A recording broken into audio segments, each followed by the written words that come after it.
Welcome to Lynn Cullen Live. Talk radio without the static. Email your questions and comments to lynncullenshow@gmail.com. And now your host, Lynn Cullen. Yep, here I am. Don't have anywhere else to be. How you doing? Me too. I'm very agreeable today. Whatever it was you said, I'm in agreement. Man. Okay, so many things to talk about, as is usually the case in these times. I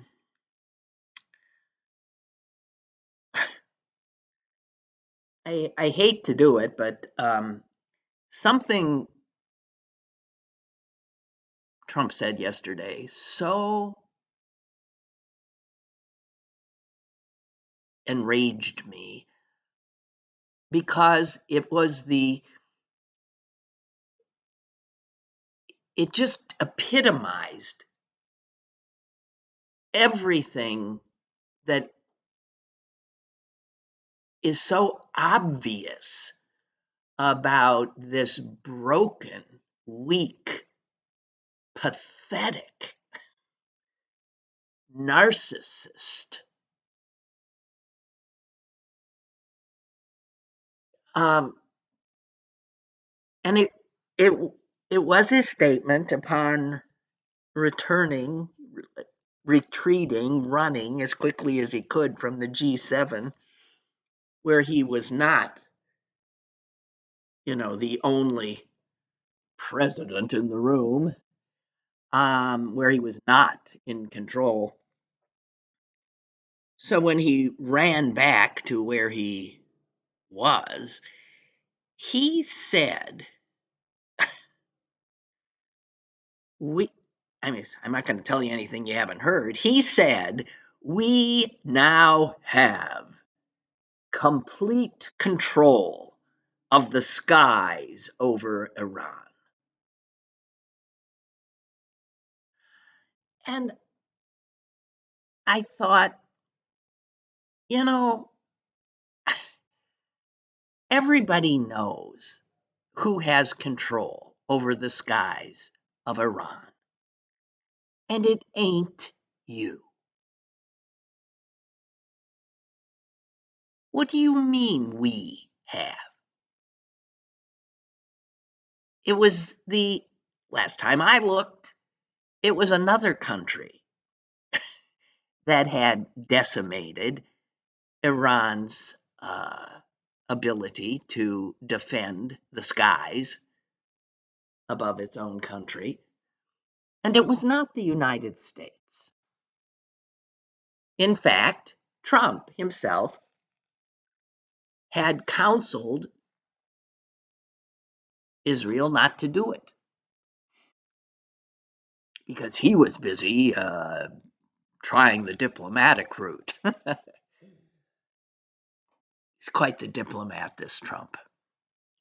But then, you see, Israel paid no attention to him and went and did what it felt it had to do, and did it with an alacrity and a expertise that was breathtaking, sort of like the Ukrainians pulling off their attack on Russian targets, military targets.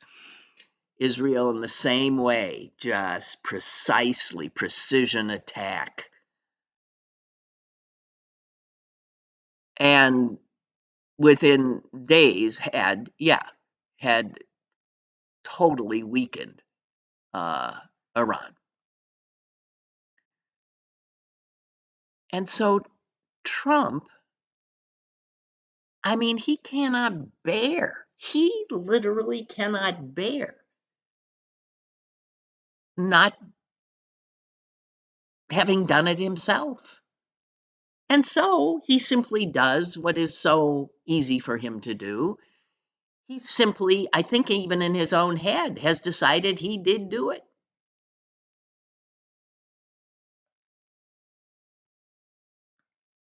We now have complete control. I, and I remember when he first said it, and it was reported. The person reporting it, I think I was watching one of CNN or MSNBC, and they said it's unclear who he meant by we. What? Right? Because he didn't have anything to do with it, other than, I suppose, we uh, having given as a nation aid, military aid to Israel, but the doing of the total control of the skies was not done by us and was not done in any way for Donald Trump to be able to crow about it. What a pathetic little man. He had to have something like this after the debacle of his military parade. And the more I see video and pictures of it, because I hadn't watched it on Saturday, it is so obvious that the Army uh, took away from him what he had wanted. Because what the little pathetic man had wanted was this show of ferocity. He wanted killers marching down Constitution Avenue. And instead, he got shuffling footed Americans, and the guys even driving the tanks, waving and smiling at people. They didn't look like killers. No, I mean, they are, but they didn't look like it. And it wasn't at all what he wanted, which is why the pictures of him show him with that scowl. There was steam coming out of his ears. So, what Israel did in Iran was something that he needed to claim, because it was that kind of ferocity and finesse that he wants. What a pathetic little man.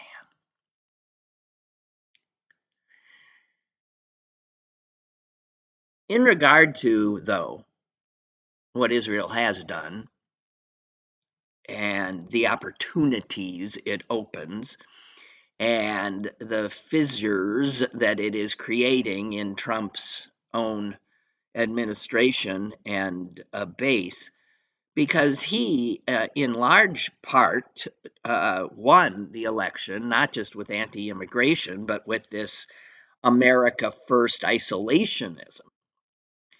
And people voted for him who don't want any more American military involvement.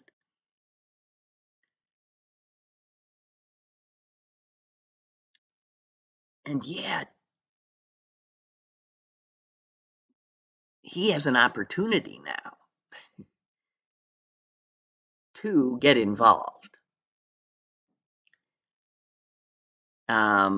He, the United States, possesses the only bomb that could potentially finish the job.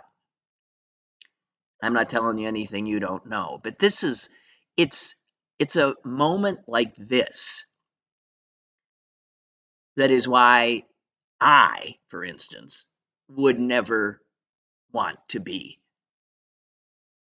the president. I cannot imagine having the responsibility of making a judgment when there is no certainty of what the consequences would be. Because it is possible, as I look at it, that those saying this is an extraordinary opportunity the Israelis have given the world,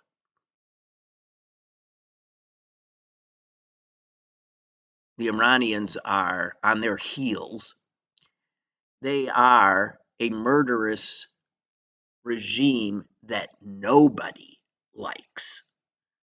Nobody likes, and many other nations fear. They are the largest destabilizer of the Middle East. And they are very close to developing and being able to manufacture nuclear bombs. In fact, I mean, the nuclear regulatory, the UN's agencies said, the last words that they had on the issue, and it's why Israel acted, was that they were at 87, I've got it here, 83. The International Atomic Energy Agency in 2023 reported that Iran had been able to enrich uranium to 83.7% purity in this facility that is the potential target. And the level that they have to get to is just 90. So they're almost at 84. Some say the Israelis think they're even closer, and I wouldn't poo-poo Israeli intelligence on that, and that is why you hear Israel saying it's an existential threat to us, because there is no doubt that if Iran was to launch one of its nuclear missiles, Israel would be the target. So that is why Israel has acted. But the rest of the world benefits. And I was very appreciative, actually, of the German chancellor saying, I believe yesterday, what others don't have the graciousness to say. And he said, Israel is doing the dirty work for all of us.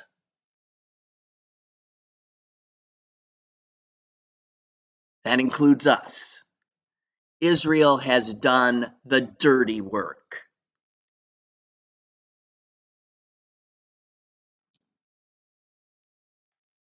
It isn't clear if they can finish that work without this bunker buster bomb that only we have. But only we can drop that bomb. That bomb is so friggin' big that the Israelis don't have a bomber that can even carry it. And they don't have the bomb.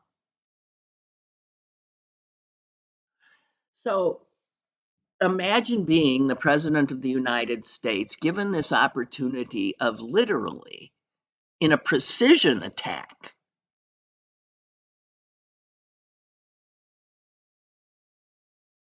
taking out this menace to the world.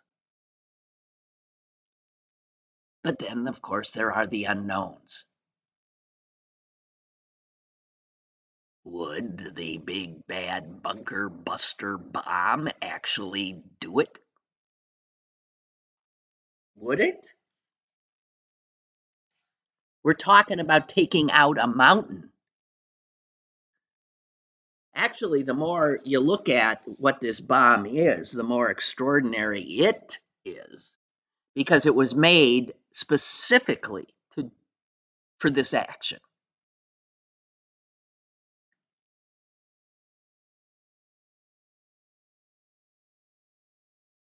It has to have the ability to penetrate a mountain without setting off the explosives in the bomb.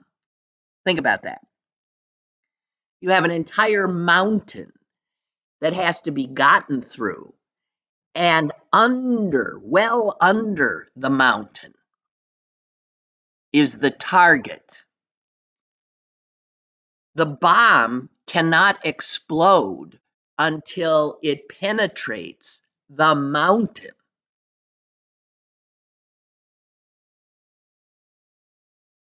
The bomb, apparently, which weighs 30,000 pounds and is 20 feet long, has a smaller amount of explosives than you would think, because the weight of it is mostly this incredibly thick steel case that surrounds the explosives inside. And that heavy casing allows the explosives to stay unexploded as the bomb punches through the rock, the concrete, the barriers that it will encounter before detonating.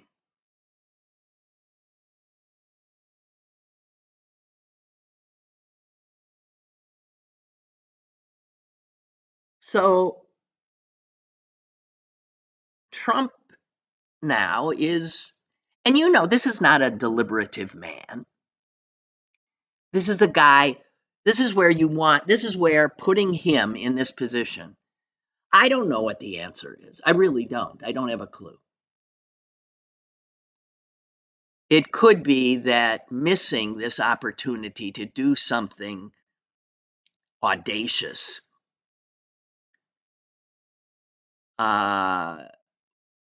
would be a mistake. And we'll only know that years from now when perhaps Iran detonates an atomic bomb. But because we don't know what the future is, and you don't know if the bomb will pull off what it is to do, and you don't know if the bomb would release radioactivity that could endanger the civilian population. There's so much you don't know, and you don't know how Iran would respond, although Iran seems pretty emasculated at the moment, and this would further do so. I don't know. But I'll tell you one thing I know. The fact that Donald Trump is the guy who's going to make the call, and you have serious people on both sides of this.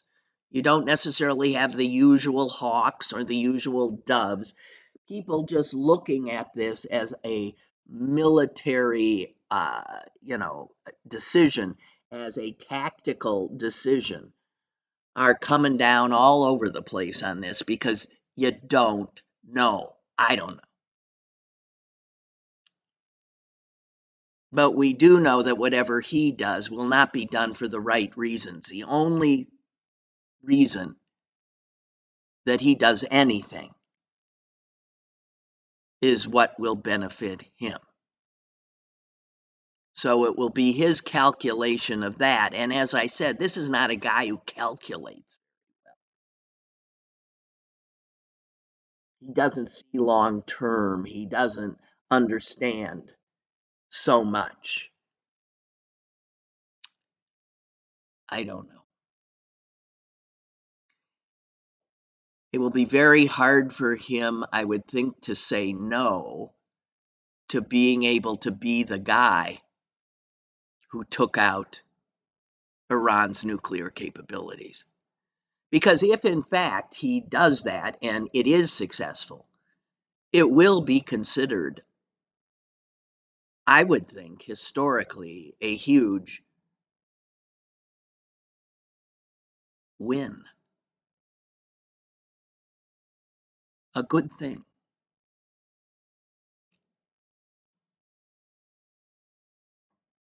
Oh, people will have to say, outrageous, he attacked a sovereign nation, blah, blah, blah. But if a successful American, that one shot attack could let the world sleep a little bit better, I don't know. I'm just telling you. Why I wouldn't want to be the president. It's why I wouldn't want to do it. And it's really a shame that given this opportunity, that's who's sitting in the Oval Office and surrounded by a bunch of clowns. God help us.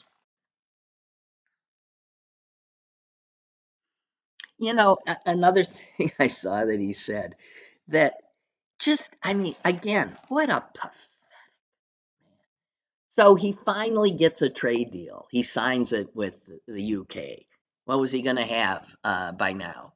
20, 20, 30, 60? I don't know. Bombast, bullshit. So he says to the reporters when he was still at the G7, he said this. I hadn't seen this. He said, the UK is very well protected. You know why? Because I like them. That's why.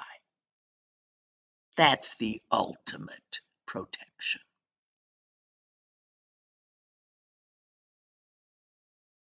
Do you know what? I mean, well, I think I read that in Heather Cox Richardson's, whatever you call those things. And she says that, it's often said that, he likes to play tough and he likes to talk like a mob boss. And there it is. I mean, there it is. You want to know why the UK is protected? Oh, God, guys, we are so embarrassed on the world stage. Just so effing embarrassed by this clown.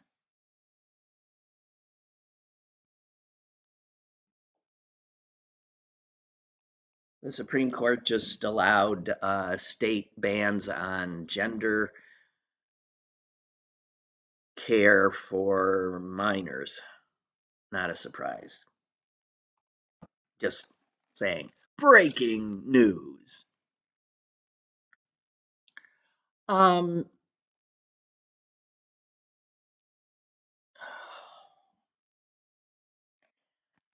Today's New York Times, the print edition, the business section. Guys, it reads, if you had shown this to somebody, I don't know, 20 years ago, they would have said, this can't be possible. You mean Donald Trump is the president? And the business page is filled with information, you hear me rattling it, about the latest ventures of the business of Trump. The corruption of this administration is it's really beyond articulation. I mean, if you were to write a book about it, the book would maybe weigh as much as the bunker buster bomb. On page 1 of the business section, the Trumps promote Bitcoin mining venture. Now, he's already got a bunch of Bitcoin businesses going. But now he's getting into the mining of Bitcoin. This one I missed.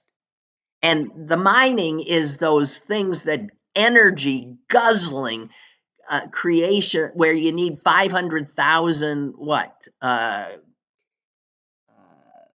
computers going at a mile a minute, whatever. Bitcoin mining is notoriously sucks up energy, just notoriously sucks up energy and pollutes.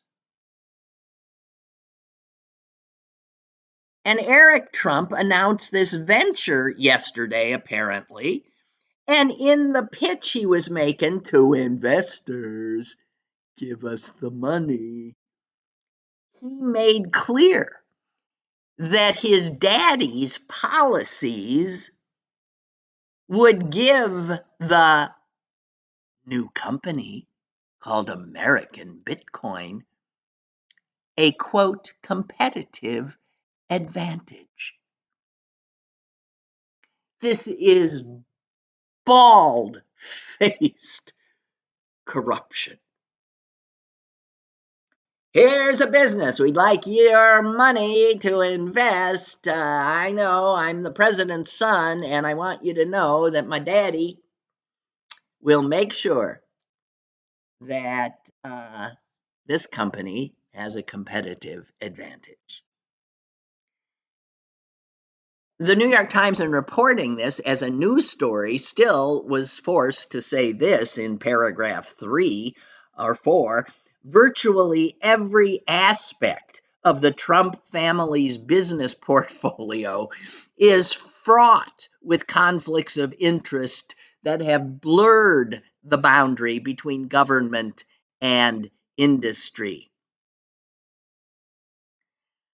So I turn, that's on page 1. I turn the page to continue reading it, and then find out again that it says that this new venture would be an important source of capital for the Trumps.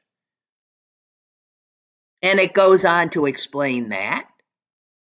And that once the company's shares are available on Wall Street, it will be offering another avenue for people to invest in a Trump entity. And we see how people want to do that. Buried in the article, it says the White House maintains that President Trump has no conflicts of interest. Okay. Right below that article in the business section today is this headline: Trump plans to debut a mobile phone and cellular service. Yes, this one you might have heard of. I don't know. But they have announced they announced 2 new businesses just yesterday. And these businesses are a step up from the Bible, the Trump Bible, and the Trump shoes. Uneffing believable.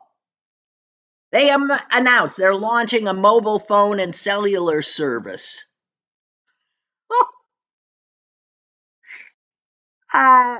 They say they're going to be manufacturing in America a $499 gold, of course, toned Android phone.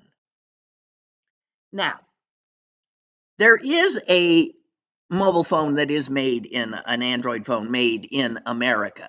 But to make a phone in America, there's a reason they're not made in America, because our costs here are labor costs, other things. There is currently one phone being made in the US, and it costs a hell of a lot, and its sales price is $2,000. Anyone in the business says there is no way a phone can be made in the United States and sell for $499.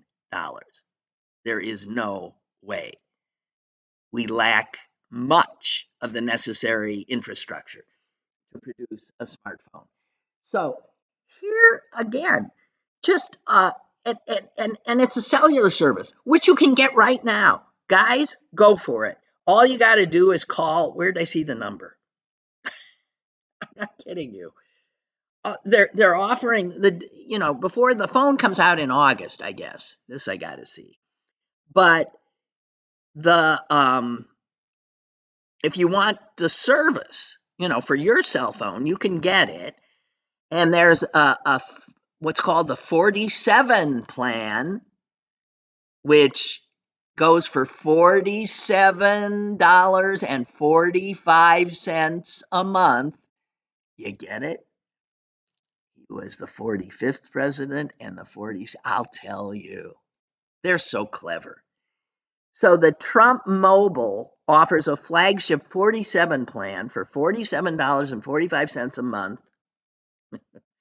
And you can get it right now by calling 888-TRUMP-45. Go for it. I'm serious. Go for it. Because I read that some tech reporter did already go for it. Let me get this story up. It's called "I Tried Signing Up for Trump Mobile Service, and Here's How It Went." This is a Washington Post article. Yeah. So he said,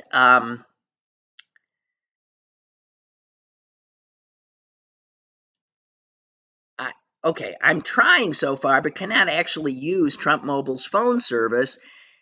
Trump Mobile has already, this is the guy writing who did call that number, it's already successfully billed my credit card. So if you call and sign up, they'll get their money right away. And the guy says, and they billed my credit card at a cost considerably higher than the advertised price, but I can't use the service yet. And then he goes on to explain all of that. It's right off the bat. They rip you off.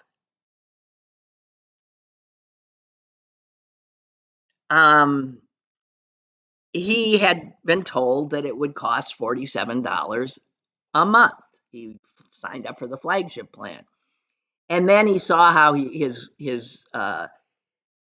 credit card was billed, and it was billed for $64.70, because lo and behold, all of a sudden, there's something called the planned telecom tax for $17.25. And then he says, and anyway, it's impossible to actually turn on the service. And he goes on to detail all of the unbelievable he goes to customer service, talks to somebody, actually a human being, and finally gets through one more hoop. And then when he finally thought, finally, I'm going to get Trump mobile service, he said, when I clicked that button, the page for options to turn on my Trump mobile service said, coming soon. They got his money. He got nothing. So,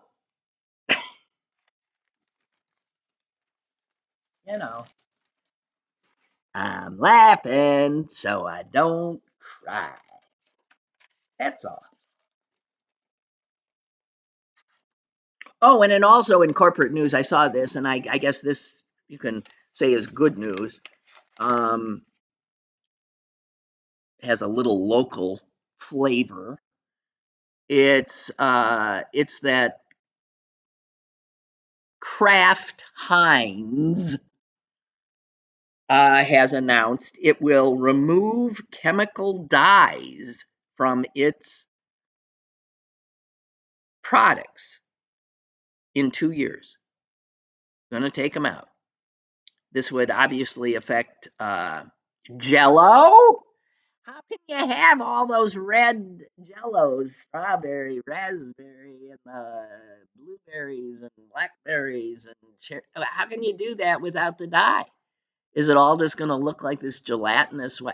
And the fact is, they say that food coloring experts, because I looked further into the article, say that it's very tricky to match the shades that you get with these chemical dyes, which is why they're used, with anything natural.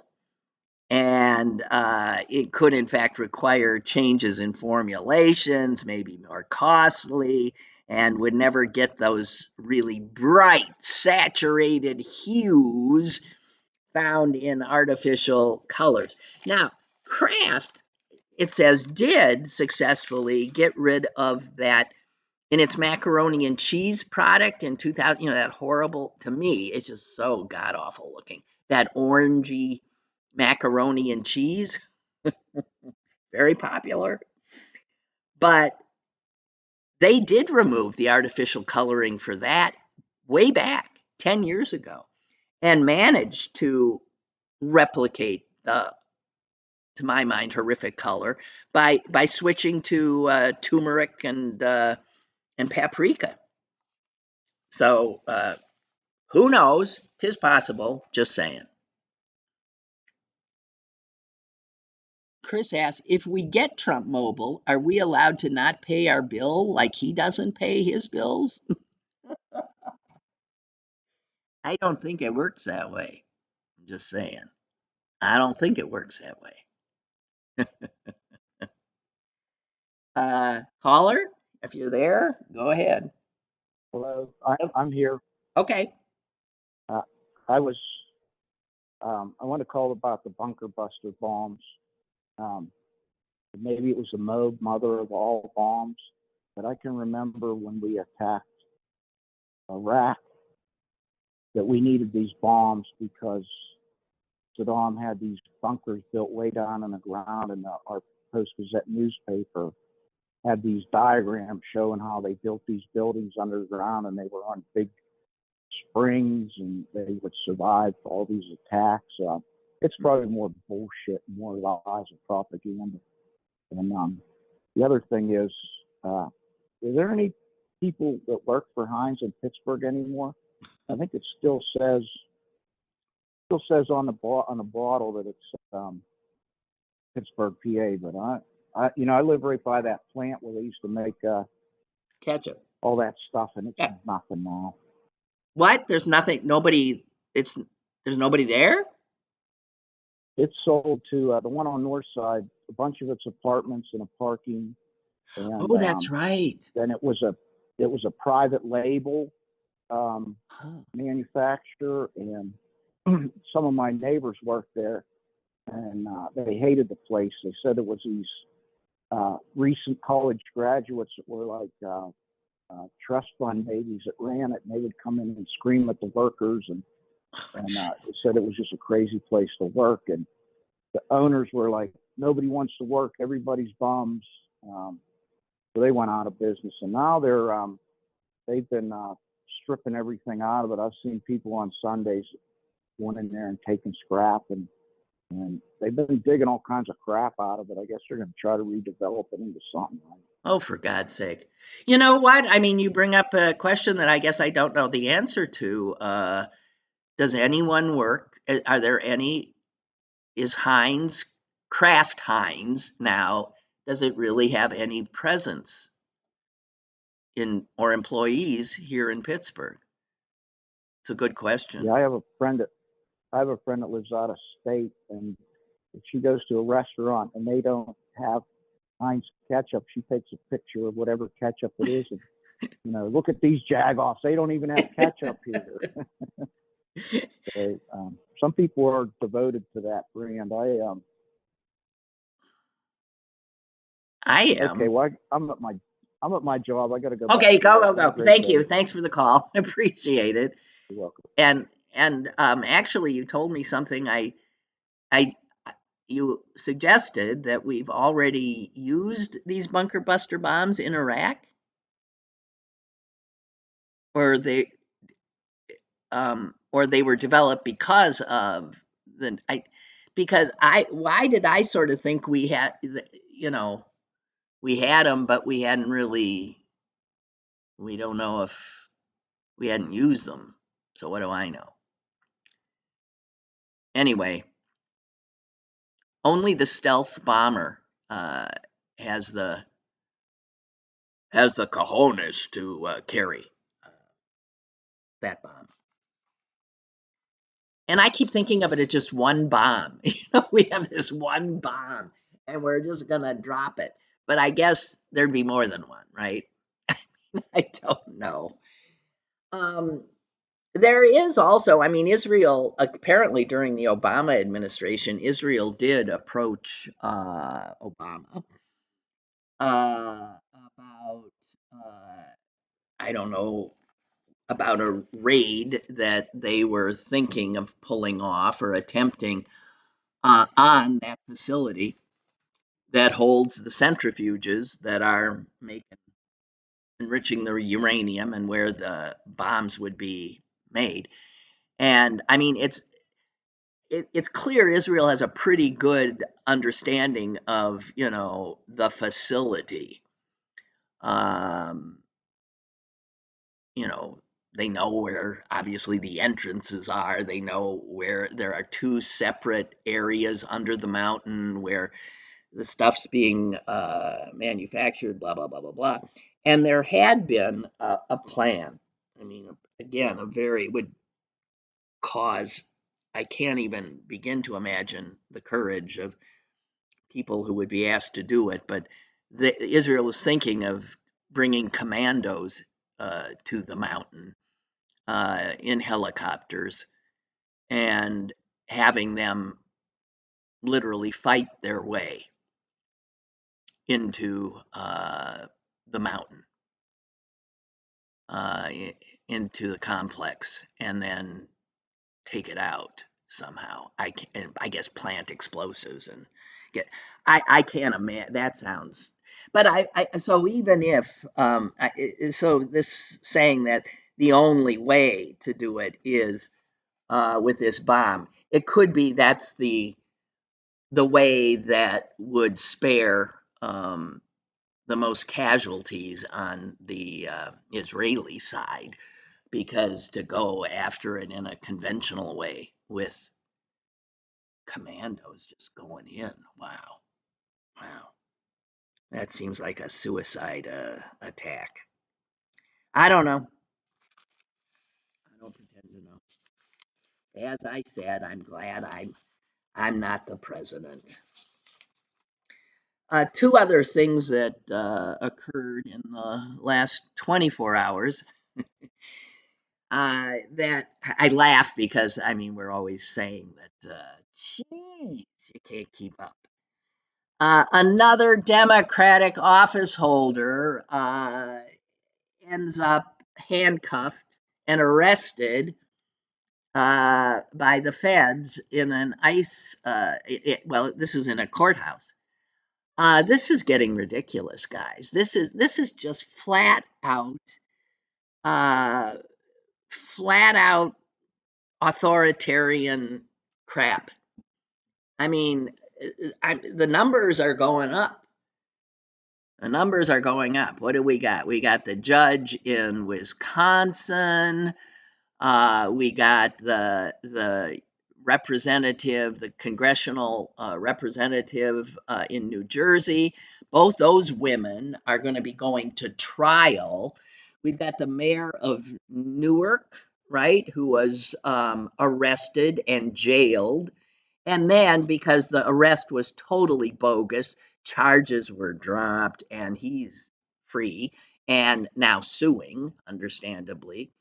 We've got a United States Senator, Padilla, manhandled and forced to the ground and shackled. And this, all on camera. I've seen all of these things on camera, and now we got Brad Lander, the New York City controller. This is a federal government that is literally out of control. And the masked, ununiformed people that I'm always seeing that are doing these assaultive arrests of elected officials, that is not American in my eyes. If somebody is going to arrest you, they damn well better be wearing a badge, a uniform, and you should be able to identify them. So these anonymous masked people jumping out of unmarked cars, I am sorry, this is the stuff of just flat out authoritarian governments. This is not what the United States has been until this traitorous administration. It's just mind-blowing.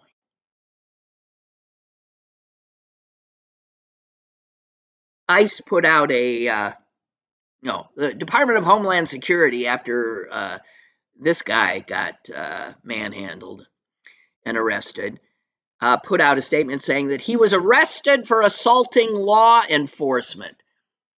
Maybe you've seen the video. He didn't assault anyone. He was assaulted. He didn't have his hands on them. They had their hands on him. Arrested for assaulting law enforcement and impeding a federal officer. And then our Department of Homeland Security goes on to say, our heroic ICE law enforcement officers are facing increased assaults against them. No one is above the law, and if you lay a hand on a law enforcement officer, you will face consequences. Well, I beg to differ with that, because I again saw with my own eyes people putting their hands on law enforcement officers on January 6th, beating them up, assaulting them, truly assaulting them. And the consequences? Donald Trump pardoned them. He's called them patriots. He's called them heroes.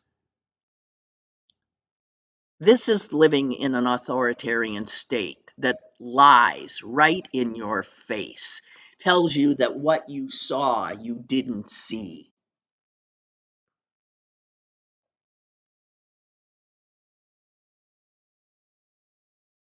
Jonathan tells us the Wikipedia entry on Hines states this: The Kraft Heinz Foods Company, formerly the H.J. Heinz Company, and commonly known as Heinz, is headquartered at 1 PPG Place in Pittsburgh, PA. So it's reduced to that. It's got some offices. Yeah. Ain't no manufacture, ain't no food getting made here, I don't think. It just, they probably, when the merger happened, promised to keep the headquarters in Pittsburgh. So they rent out maybe one floor, if that, at PPG Place. What do I know? Unbelievable. Thanks for that, Jonathan. And just want to share with you this in case you missed it. Trump again lost in court. This case that was brought against his just scrapping all of these grants that had been made by the National Institutes of Health.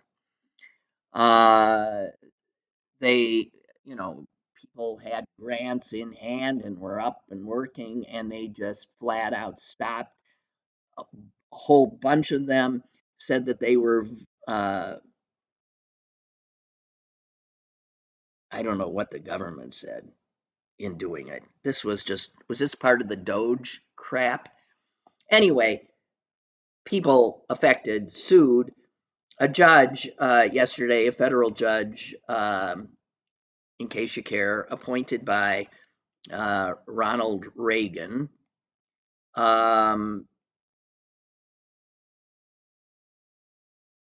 declared from the bench that what the Trump administration had done was void and illegal. Yeah. Hey, judge, tell us something we don't know. Everything they do, well, it should be void, but we know it's illegal. So this is a judge named William Young, and among other things, he said this. He said he had to hold the government, Trump's administration, the government accountable, quote, these are the judge's words, for both Trump's actions and the follow-up actions from those Trump has empowered to act. And he said the cuts to funding for these research grants are illegal and void. He ordered that the funds be restored immediately. And then he went on to say this. I am hesitant to draw this conclusion, but I have an unflinching obligation to draw it. That this represents racial discrimination and discrimination against America's LGBTQ community. That's what this is. I would be blind not to call it out. My duty is to call it out. He was saying that the government could in no way explain why these particular research grants were pulled. The only thing he could see is they were pulled if they had anything to do with Black people or gay people, anything, yes, having to do with diversity. And he said this, I have never seen a record where racial discrimination was so palpable. That means so. I learned what palpable means from when I first read Hamlet. And during the I guess probably one of the last scenes where they're killing each other, somebody says, a hit, a palpable hit. So palpable is something that is that's a hit. There it is. My eyes can see that. And the judge said, I have never seen a record where racial discrimination by the government was so palpable. He went on to say, I have sat on the federal bench for 40 years. I have never seen government racial discrimination like this. This is him from the bench talking to Trump's lawyers. You are bearing down, he said, on people of color because of their color. The Constitution will not permit that. Have we fallen so low? Have we no shame?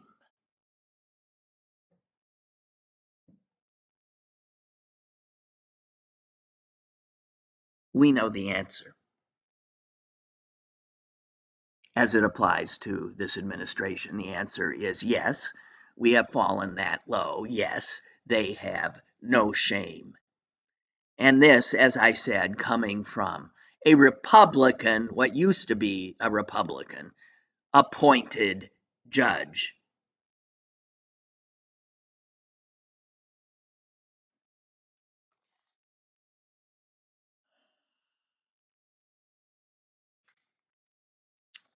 Yeah.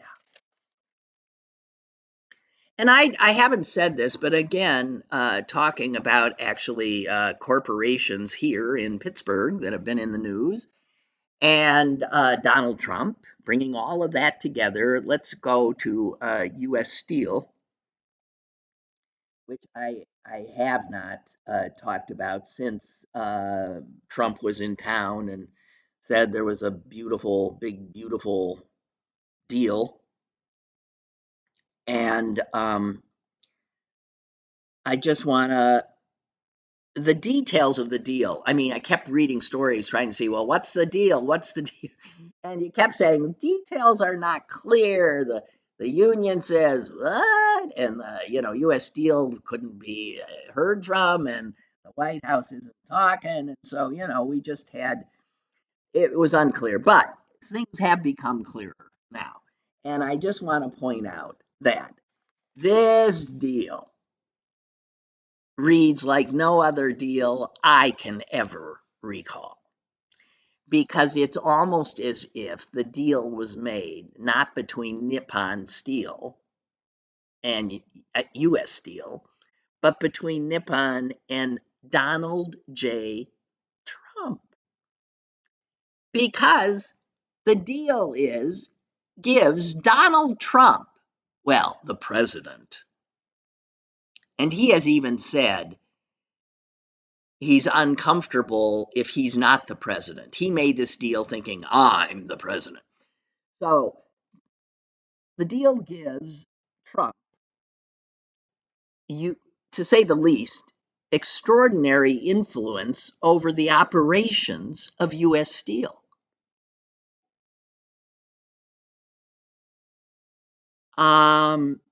This is why they keep talking about this golden share. Everything with Trump is golden. So some of the golden share would allow the president to have veto power over all kinds of things that U.S. Steel and Nippon, with Nippon, would want to do. Impossible without Trump's consent to, here we go, relocate the headquarters. We see, though, that relocation of headquarters can mean just having, a post office box somewhere. Also, you can't change the name of the company without his approval. All of this doesn't matter, is bullshit. Oh, but now it gets, You can't transfer production or jobs outside of the United States. You can't shutter factories. You can't reincorporate the business overseas. That's just some of what cannot be done without Trump's approval. His approval would be needed to reduce or delay any investment the company makes. He would have the authority to veto any corporate board directors. It says he has veto power. He has the authority to name one of the board's directors and veto power over the others. Details first emerged when he was traveling to Canada, soon to, of course, leave. None of this has really been made public, but here's the bizarre thing here. Again,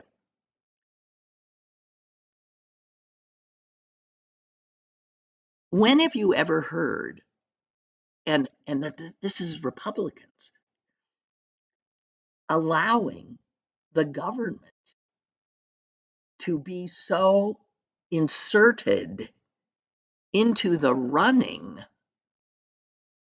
of an American company?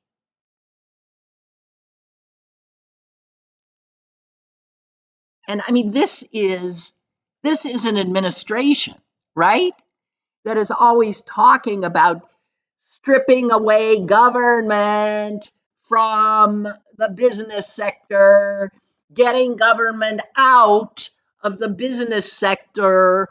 And here you have government in the corporeal, horrible form of Donald J. Trump, literally with veto power in U.S. Steel. First, he came for U.S. Steel.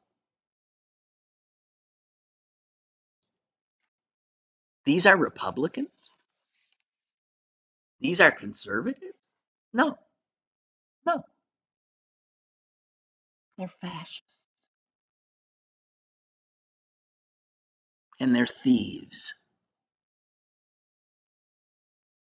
Just to be perfectly clear. We'll talk some more tomorrow. Lynn Cullen Live, Monday through Thursday from 10 a.m. to 11 a.m. and archived at pghcitypaper.com.